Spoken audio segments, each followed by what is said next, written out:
Hi friends, कैसे हैं आप सब। मैं हूँ श्रीली और आप मेरे साथ हैं किताबें में।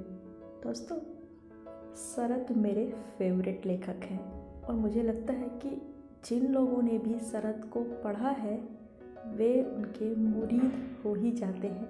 शरत का लेखन इतना प्यारा है ही। शरत भारतीय साहित्य में सबसे अधिक अनुदित और पठनीय लेखक हैं। उनकी रचनाएं भारत की सभी भाषाओं में अनुवादित हुई हैं और सबसे ज़्यादा पढ़ी भी जाती हैं। आज अपने वीडियो में हम शरत चंद्र के बारे में ही बात करते हैं। आवारा मसीहा। विष्णु प्रभाकर ने उनकी जो जीवनी लिखी है वह इसी शीर्षक से प्रकाशित है। शरत ने खुद अपनी आत्मकथा कभी नहीं लिखी और जो इतना लोकप्रिय लेखक हो उसके जीवन के बारे में कौन नहीं जानना चाहेगा। इसलिए शरत की यह जीवनी जो है पाठकों के लिए बहुत महत्वपूर्ण रचना है। यह इसलिए भी महत्वपूर्ण है क्योंकि इसे बहुत ही अच्छे तरीके से लिखा गया है। इस किताब में शरत की रचनाओं के बारे में नहीं, खुद शरत के बारे में बातें की गई हैं। बहुत प्रामाणिक ढंग से लिखा गया है और विष्णु प्रभाकर ने इसे लिखने में बहुत मेहनत की है। 14 साल का समय लगाया उन्होंने। हर उस जगह गए जहाँ जहाँ शरत रहे थे। बहुत सारे लोगों के इंटरव्यू किए, लोगों से बाकायदा मिले। शरत के पक्ष और विपक्ष में बोलने वाले बहुत सारे लोग थे। उन्होंने सबकी बातें सुनी और फिर जो मुकम्मल रचना हमारे सामने आई वह है आवारा मसीहा। नाम थोड़ा सा है अलग सा, अगर यह आवारा है तो मसीहा कैसे हो गया। हाँ, यह जो इसका शीर्षक है यह शरत के जीवन को बिल्कुल कम शब्दों में, एक शब्द में परिभाषित करता है। शरत ऐसे ही थे, थोड़े से आवारा और आम जन के लिए एकदम मसीहा।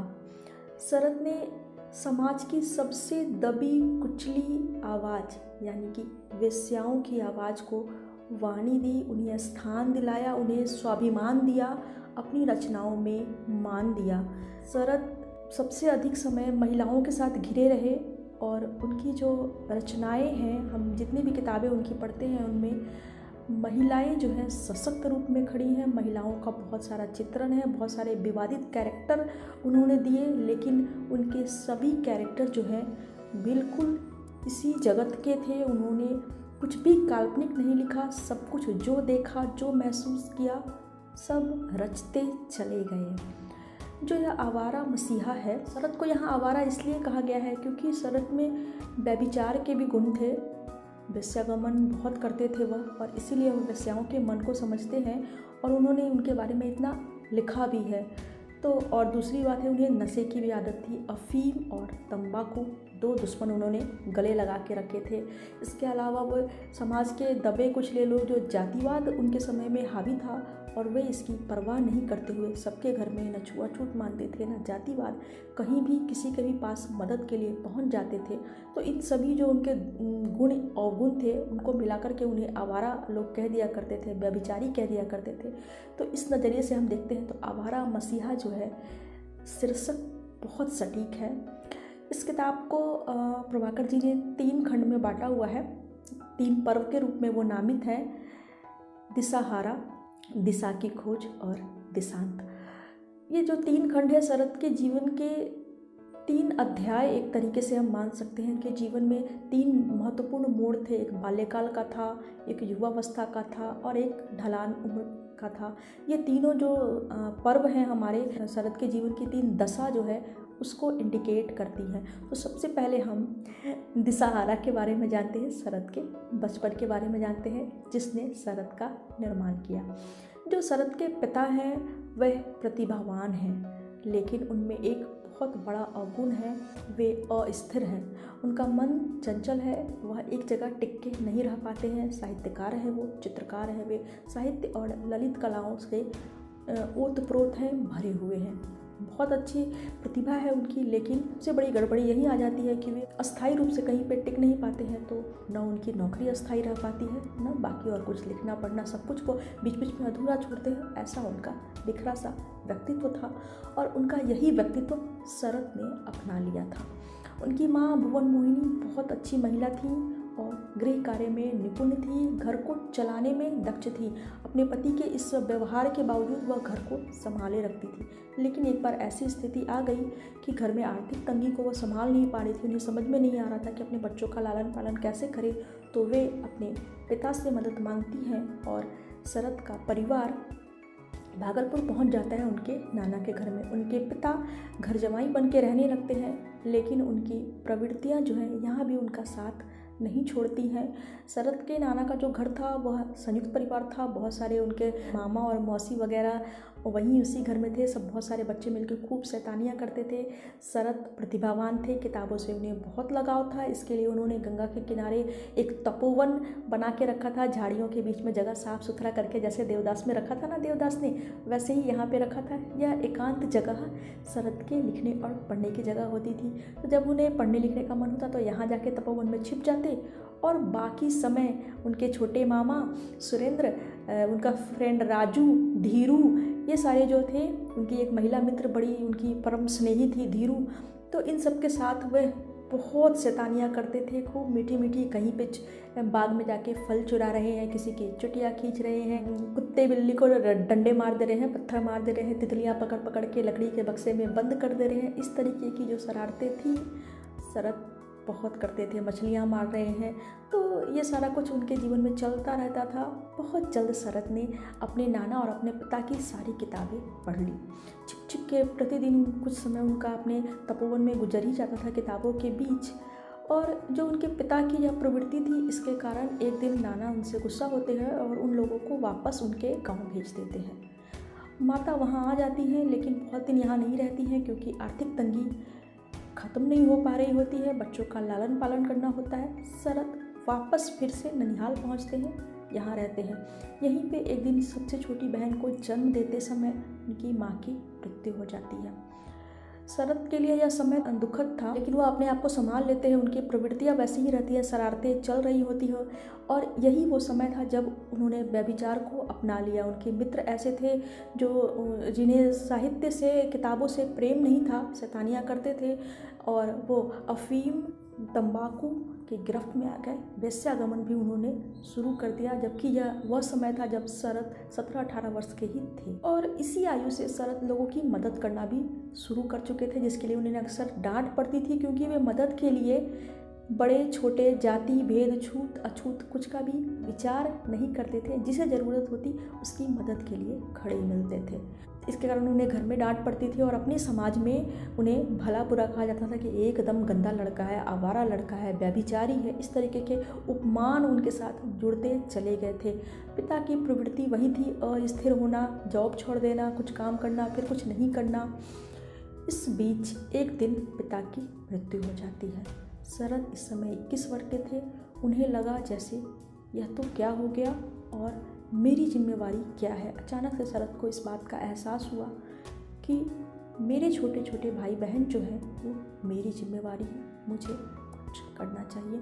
वे एक छोटा सा जॉब शुरू कर लेते हैं, लेकिन वहाँ मन नहीं लगता है, तो वे रंगून की ओर बढ़ जाते हैं। इससे पहले वे अपने भाई बहनों को अपने कुछ रिश्तेदारों के यहाँ, किसी को मित्र के यहाँ छोड़ देते हैं, उनकी व्यवस्था करते हैं और उन्हें बताते नहीं है कि वो कहाँ जा रहे हैं। रंगून पहुँचते हैं, वहाँ उनके मौसा का घर था। कुछ दिन वे मौसा के घर रहते हैं। वहाँ प्लेग फैला हुआ था, थोड़ी दिक्कत आती है, लेकिन जल्दी उन्हें रेलवे में नौकरी मिल जाती है। रंगून पहुँचते ही दिशा की खोज शुरू हो जाता है। दिशा की खोज विष्णु प्रभाकर रंगून का प्रसंग से शुरू करते हैं। यहाँ शरद रेलवे की नौकरी कर रहे होते हैं, लेकिन 2 साल से ज़्यादा कर नहीं पाते हैं। मौसा की मृत्यु हो जाती है, घर में कुछ विवाद होता है, तो वे मौसा का घर छोड़ देते हैं और एक साधारण सी बस्ती में आके रहने लगते हैं। फिर से वह एक क्लर्क की नौकरी कर लेते हैं और यह जो गंदी सी बस्ती है, यहाँ पे बहुत सारे मजदूर वगैरह रहते हैं, या उनके बीच रहते हैं, उनकी हर तरीके से मदद करते हैं, सेवा करते हैं, तो उनके बीच पूजनीय दर्जा पाते हैं।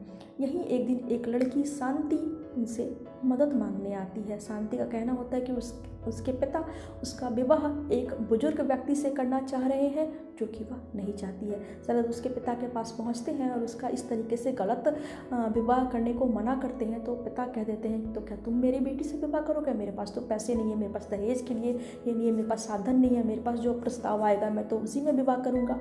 और शरद शांति से विवाह कर लेते हैं।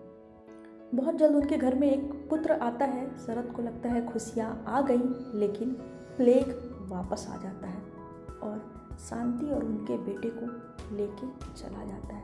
शरद दुखी होते हैं और बहुत परेशान हो जाते हैं। जीवन इसी तरीके से चल रहा होता है। वे वहाँ क्लब ज्वाइन करते हैं और रंगून की सबसे बड़ी लाइब्रेरी भी। लिखना पढ़ना उन्होंने किसी भी परिस्थिति में नहीं छोड़ा था, लेकिन वो छपने से बचते थे। लोगों को बताते नहीं थे कि मेरे विचार कैसे होते हैं, मैं क्या लिखता हूँ। लोगों को ये भी पता होता था कि शरद लोगों की मदद करते हैं, लेकिन शरद कितने भावपूर्ण लिखते हैं यह लोग उस समय तक नहीं जानते हैं।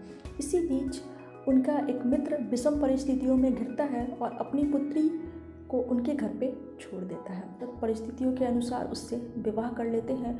शरद का यह विवाह जो है बहुत लोगों को पता नहीं रहता है। शरद कुछ काम ही इस तरीके से करते थे, अपने काम का ढिंढोरा पीटना पसंद नहीं करते थे। उन्होंने चुपचाप हिरणमयी से विवाह कर लिया। आधे लोगों को पता है, आधे लोगों को नहीं पता है, लेकिन उनके घर में एक लड़की रह रही है यह तो सभी जानते थे। तो उनके बारे में और भी जो भ्रांतियाँ थी वह और फैलती चली गई। शरद निरुद्वेग अपना काम करते रहे।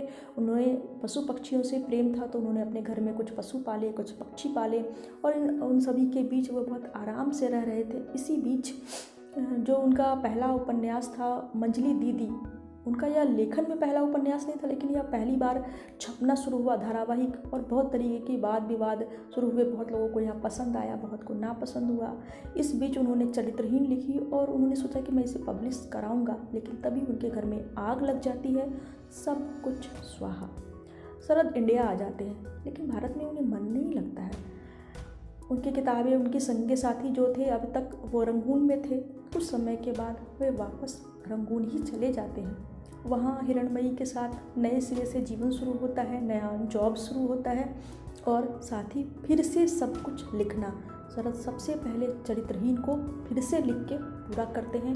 उनके मित्र भी उन्हें अब चाह रहे होते हैं कि वो अपनी रचनाओं को छपवाएं। चरित्रहीन यमुना पत्रिका में धारावाहिक छपने लगती है और फिर बहुत सारे विवाद, बहुत सारे लोग पसंद करते हैं और बहुत लोग नापसंद भी करते हैं। इसके कंटेक्स्ट को लेकर के कि क्यों उसमें जो है सतीश नाम का बंदा वह खाना बनाने वाली से स्नेह कर रहा है, क्यों उससे संबंध रख रहा है, इस तरीके की बातें उस समय बहुत होती हैं। लोगों को यह बिल्कुल नापसंद हो रहा होता है, लेकिन शरद अपना लिखना बंद नहीं करते हैं और एक के बाद एक बहुत सारी रचनाएँ वे लगातार लिखते हैं। उनमें से बहुत सारी छपती हैं और बहुत जल्द वे बहुत बड़ा पाठक वर्ग तैयार कर लेते हैं। जितने लोग उनका विरोध कर रहे होते हैं उससे बहुत अधिक लोग उनकी रचनाओं को पसंद कर रहे होते हैं। तो जो ये दिशा की खोज थी यह पूरी होती है। शरद को एक दिशा मिल गया था अपनी जीविका चलाना और साहित्य लेखन के साथ ही उसे पब्लिक के बीच में पहुंचाना। शरद फिर से भारत आते हैं, यहाँ देशांत होता है। शरद जब भारत आते हैं तो तब तक जो उनकी रचनाएं हैं वो उनसे पहले यहाँ पहुँच चुकी होती हैं। लोग उनके नाम को जान रहे होते हैं, उन्हें पहचान रहे होते हैं। तो एक सोसाइटी में उन्हें मान मिलता है। लोग समझते हैं कि हाँ यह तो एक अच्छा लेखक है और इसी रूप में वे प्रतिष्ठित होते हैं। शरद ने अपना हुलिया भी बदल लिया था। इससे पहले जब वो भारत में रहते थे या बीच में भी जब भारत आए थे तो वे बहुत साधारण तरीके से रहते थे। अब उनका रहन सहन अभिजात्य हो गया था। यहाँ उन्होंने और रचनाएं लिखी और चूँकि आज़ादी का समय था, 1919 के आसपास की बात है, जालियांवाला बाग हत्याकांड भी इसी समय हुआ था। शरद को इस घटना ने भी बहुत ज़्यादा उद्वेलित किया था, तो वे कांग्रेस ज्वाइन कर लेते हैं और सक्रिय रूप से, कभी असक्रिय रूप से राजनीति में हिस्सेदारी करते हैं। और उनकी यहाँ पे मित्रता देशबंधु जी से रहती है। दोनों मिलकर के ही सब कुछ संभाल रहे होते हैं। उनकी रचना पाथेर दबे आती है और हड़कंप मच जाता है। किताब बैन करने की मांग होने लगती है। सरकार कहती है हटाओ इस किताब को और क्रांतिकारी कहते हैं लाओ इस किताब को। बहुत लोकप्रिय होती है और एक तरफ से उसे बंद करने की मांग भी हो रही होती है। इसके बाद देशबंधु जी तो रहे नहीं। शरद का मन राजनीति में नहीं लगता है, वे लेखन की ओर ज़्यादा मुड़ जाते हैं। एक के बाद एक उनकी रचनाएं आती हैं। लोगों के बीच कुछ विवाद होता है, लेकिन पाठक उसे को हाथों हाथ लेते हैं। बहुत सारी रचनाएं उसी समय अनुदित होने लगी थी। शरद प्रतिष्ठित थे। शरद जैसे कि नारी मन के सबसे बड़े चितेरे थे, तो नारियों ने भी उन्हें बहुत मान दिया। कोलकाता की नारियों ने उनसे कहा था कि वे तो उससे प्रेम ही करती हैं, नारियों को जो स्थान मिलना चाहिए था साहित्य में सही रूप में वह शरद ने ही दिलाया है। तो बहुत सारी चीज़ें रही शरद के जीवन में, और जो उनका लास्ट समय था वह बहुत अच्छा बीता लेखन की दृष्टि से भी, और उनकी अपनी पर्सनल लाइफ को लेकर के भी। कम से कम ये वो समय था कि जब उनकी ज़िंदगी में अस्थायित्व आ गया। हाँ, व्यसन उन्होंने नहीं छोड़े थे, अफीम उनसे छूटती ही नहीं थी, और इसने उन्हें दमे की समस्या दी, जिसके कारण उनकी मृत्यु भी हो जाती है। बीच बीच में उनकी तबीयत कई बार ख़राब रहती है। उन्होंने अपना सब कुछ अपना हिरणमयी और अपने छोटे भाई के बच्चों के नाम किया था। विष्णु प्रभाकर ने बहुत अच्छे से शरद की जीवनी से हमें परिचित कराया। इस किताब को पढ़ के पूरी तरीके से शरद को जाना जा सकता है। उनकी रचनाओं के बारे में भी हम यहाँ पे जान लेते हैं। बहुत सारे उनके पात्र हैं, वह कहाँ से आए ये भी हमें समझ में आ जाता है। और शरद की आत्मकथा नहीं है, उसकी यह कमी जो है वह भी यह किताब पूरी कर देती है। हमें यह बिल्कुल नहीं खलता है कि हम शरद को नहीं जानते हैं। जो भी शरद को जानना चाहते हैं, शरद को पढ़ना चाहते हैं, उन्हें यह किताब ज़रूर पढ़नी चाहिए। इसकी भाषा सिंपल है और बहुत ही अच्छे तरीके से, बहुत व्यवस्थित तरीके से और बिल्कुल बैलेंस्ड वे में इसे लिखा गया है। तो आप इस किताब को ज़रूर पढ़िए। Bye bye.